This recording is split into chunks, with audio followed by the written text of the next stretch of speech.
When somebody does something truly awful, our first instinct is often to think they're evil, or they're a terrible person, or they deserve to be hated. And maybe that feels like an obvious response. Perhaps it even feels necessary. But I wonder if we've ever really stopped to question this. Not question whether they should face consequences. Of course they should. But should we really hate them? I think most of us would assume the answer is yes. Because hatred almost feels like it's part of justice. As if hating someone somehow balances the scales. But does it? Or could it be that hatred doesn't actually solve anything at all? Picture this. Someone's hiking through a forest. Out of nowhere, a bear attacks them. It's tragic. Completely devastating. A family loses someone they love. Their friends are heartbroken. The whole community mourns. But I think we'd all agree that most people wouldn't spend the next 30 years hating that particular bear. They might become frightened of bears. They might decide that dangerous bears need to be moved away from people. They might close the trail. But hatred, lifelong hatred, that feels strangely out of place. Why is that? Perhaps it's because we naturally assume the bear couldn't really have done anything else. It wasn't sitting there thinking about right and wrong. It wasn't trying to become a monster. It simply acted according to its nature. Now, before you think I'm comparing murderers to bears, I'm not.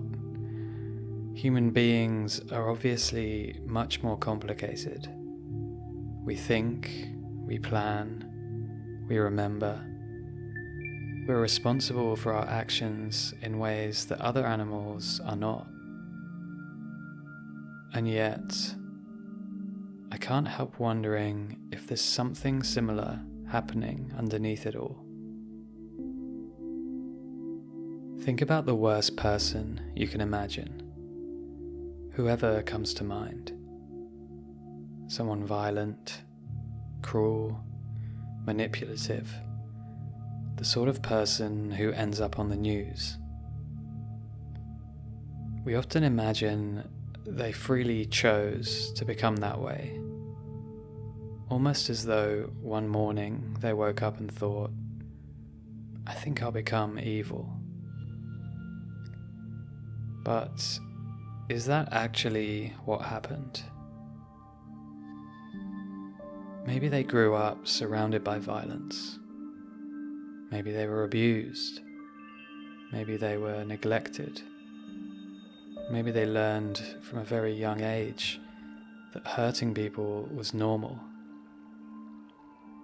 Maybe years of fear, anger, or addiction slowly shaped the way they see the world. Or maybe their brain simply developed differently. None of that suddenly makes what they did okay. Not even close. I don't think understanding someone is the same as excusing them. Those are two very different things. You can understand why a house caught fire without thinking the fire is good. And similarly, you can understand why someone became dangerous without wanting them free to hurt more people. Understanding isn't approval. It's simply seeing the situation more clearly. Here's a thought experiment.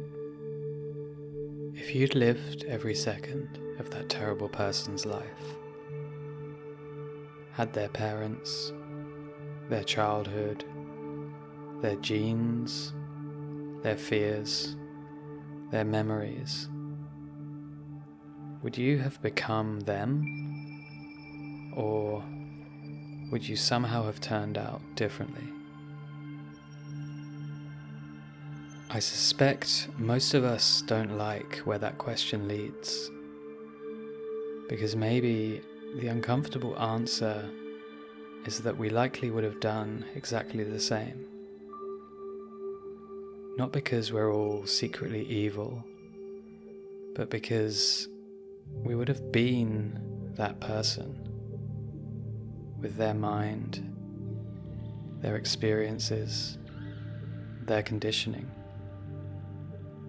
That's quite a strange thought, because it begins to loosen this idea that inside each of us there's a completely separate little self, making choices independently from everything that's ever happened to us.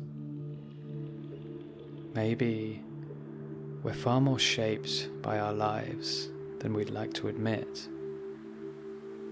And once we begin to see that, hatred starts to feel a little different.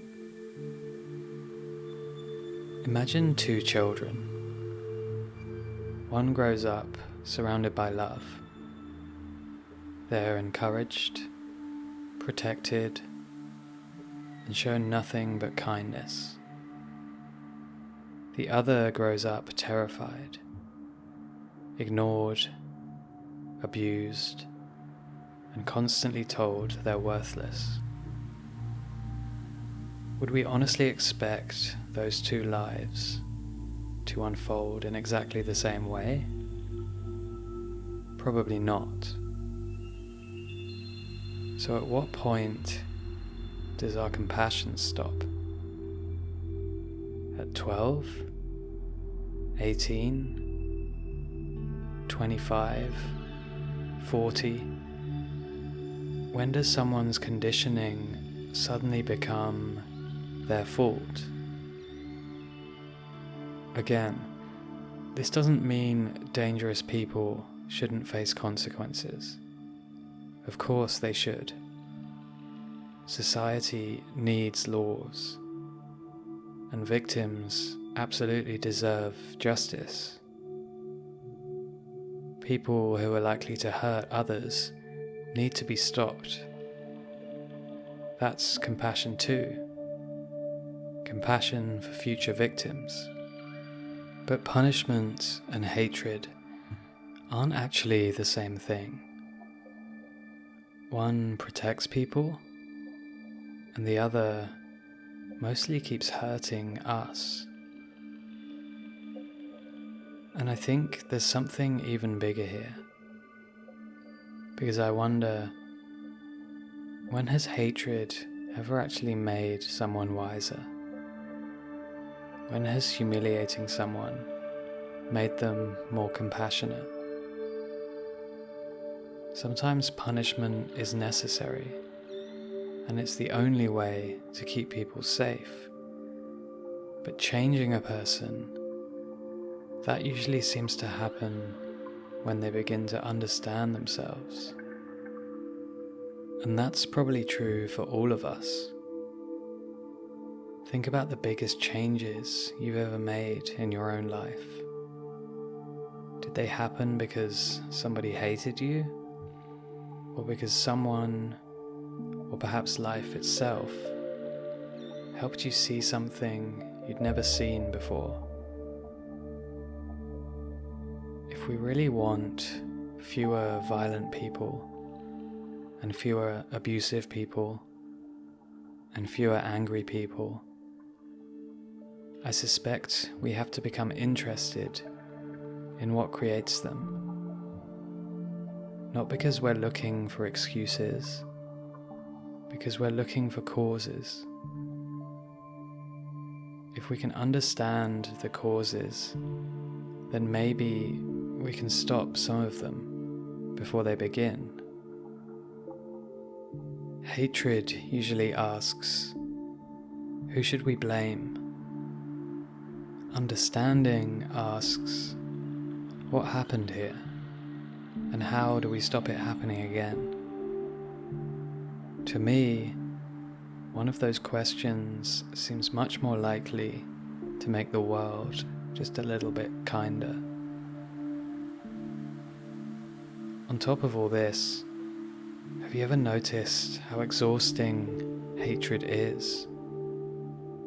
It asks us to replay the same story over and over and over again. It ties us to the very thing we'd rather be free from. Maybe the person we're hating isn't even thinking about us anymore, yet they're still taking up space inside our own mind. I think that's one of the quiet tragedies of hatred. In a way, it feels powerful, but it rarely brings peace. So perhaps real compassion is not pretending terrible things never happened, not refusing to protect ourselves, not avoiding justice, just recognizing that every human being, even the worst ones, are the result of countless causes stretching back long before they were born. If another bear attacked someone tomorrow, I don't think we'd gather together to hate bears. We'd ask, why did it happen? Was the bear sick? Was it protecting its cubs?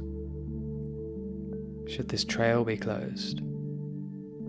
How do we stop this happening again? Our attention naturally moves from blame to understanding, because understanding is what actually helps. So I think that's exactly the shift we need to make with people too. Not because terrible actions should be accepted, they shouldn't. Not because justice doesn't matter, it does. But because if our real goal is a world with less suffering, less violence, and less hatred, then perhaps understanding people will always take us further than hating them ever could. And maybe the next time we find ourselves saying, I hate that person, we could pause just for a moment and ask a different question. What happened that made their life unfold this way? That question doesn't make us weaker. It doesn't stop us protecting people. It doesn't stop justice. It simply helps us see a little more clearly. Because perhaps the question was never, should we hate bad people? Perhaps the better question is, what actually helps? And I think every time we choose understanding instead of hatred, we take one small step towards a world with just a little less suffering.